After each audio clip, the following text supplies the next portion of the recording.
महाराष्ट्राच्या सोडती ह्या ज्या पद्धतीने पारदर्शकपणे सर्वांसमक्ष आणि संपूर्ण कॅमेऱ्याच्या सीसीटीव्ही सर्व्हेलन्सच्या नियंत्रणामध्ये होतात. कुठल्याही पद्धतीचा कुठलाही त्यामध्ये हस्तक्षेप करता येत नाही अशा सोडतीमध्ये. पण वडेट्टीवार आता ज्या पद्धतीने बोलतात, खरं तर वडेट्टीवारकडनं अशा पारदर्शी विषयावर कलंक लावण्याची जी पद्धती आहे ती वडेट्टीवारला न शोभणारी आहे. शेवटी महिला आरक्षण होत असताना किंवा SC ST आरक्षण होत असताना कुठल्याही पद्धतीचा कुणाचे हस्तक्षेप त्या ठिकाणी चालत नाही, कुणी करत नाही. आणि अशा पारदर्शी प्रशासनामुळेच आज महाराष्ट्राची पत ही देशामध्ये आहे. त्याला नागपूरला महिला आली आहे. मी आमच्या सर्व महिलांचं अभिनंदन करतो की महिला महापौर या ठिकाणी जे होणार आहेत, शेवटी 50% जे आपलं रिझर्वेशन आहे त्या रिझर्वेशनातून आपल्याला या ठिकाणी महिलांना संधी मिळाली आहे. नागपूरमध्ये एका महिलेला संधी मिळतं हे चांगली गोष्ट आहे. आणि महाराष्ट्रातील चांगल्या ज्या महत्त्वाच्या महानगरपालिका आहे त्या ठिकाणी महिला या ठिकाणी महापौर होणार आहे. पुण्याला आपण बघितलं असाल तिथेही महिला महापौर होणार आहेत. नाशिक ते बघितलं असाल. त्यामुळं मला असं वाटतं की हे चांगली गोष्ट आहे. आता वडेट्टीवारवर टिप्पणी करणे काही योग्य नाही. वडेट्टीवार स्वतःच हुशार आहेत. त्यामुळे त्यांनी केवळ या ठिकाणी जो आक्षेप घेण्याचा प्रयत्न केला किंवा जे काही नागपूर म्हणून मिश्किल या ठिकाणी टिप्पणी करण्याचा प्रयत्न केला ते केवळ त्यांनी मला वाटतं जाणीवपूर्वक केला असेल असं दिसतं. भास्कर जाधव यांनी म्हटलेलं आहे की मुंबईमध्ये शिंदे यांच्या शिवसेनेने ठाकरे यांना समर्थन द्यावं महापौर निवडीसाठी, तीच बाळासाहेब ठाकरे यांना खरी श्रद्धांजली असते. कोणी म्हटलं? भास्कर जाधव. ठीक आहे.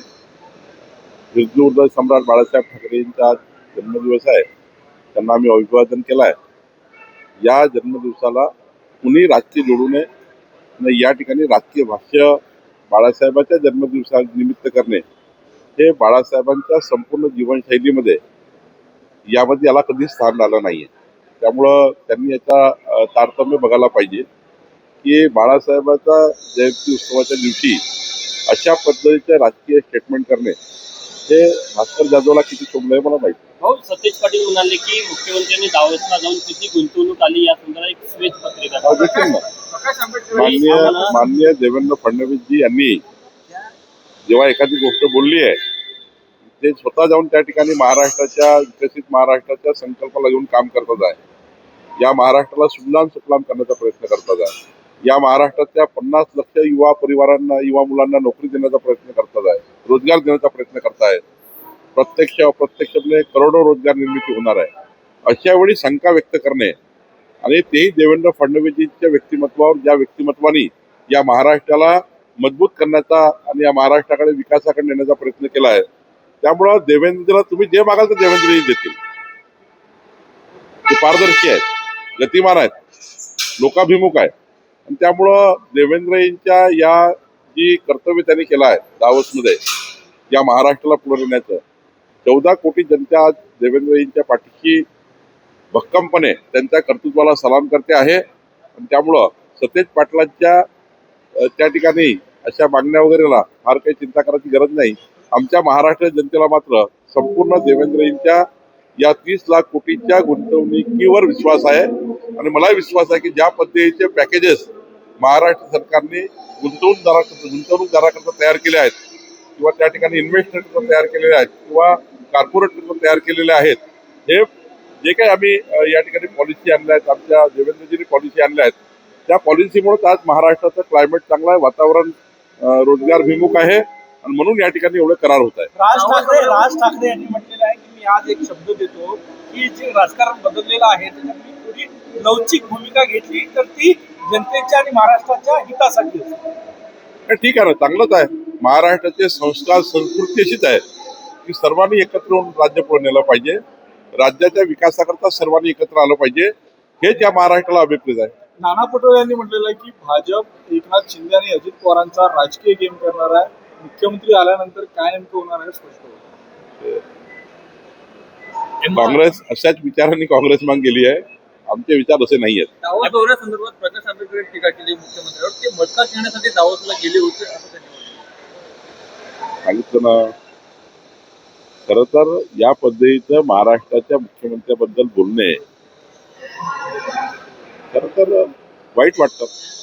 14 कोटी महाराष्ट्र या ठिकाणी आपल्या मुख्यमंत्र्याबद्दल, आपल्या मुख्यमंत्र्यांनी केलेल्या कर्तव्याबद्दल त्यांचं अभिनंदन करतात.